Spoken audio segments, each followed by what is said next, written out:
L'adoption de la proposition du Front de gauche, dite loi d'amnistie sociale, c'est un marqueur de gauche. Quand on est de gauche, on est aux côtés de ceux qui luttent, aux côtés des travailleurs, aux côtés des syndicats, et donc on la vote.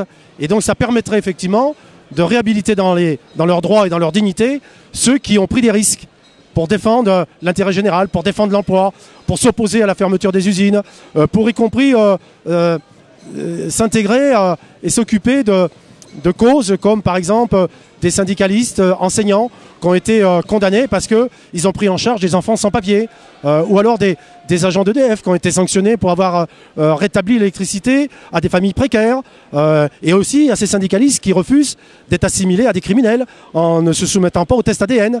C'est de ça dont on parle. Et contrairement à ce qui se passe sur les plateaux de télévision, on entend qu'on voudrait qu'on amnistie la casse de l'outil de travail ou les violences physiques. Il n'est pas question de ça. Même si on peut effectivement aujourd'hui dire que la violence, elle est dans le cadre du patron. Elle est dans le cadre du grand patronat. Parce qu'aujourd'hui, quand on ferme les usines, on met des centaines de personnes au chômage, il y a effectivement une violence patronale qui est insoutenable. Et c'est de ça qu'il faut qu'on parle aussi.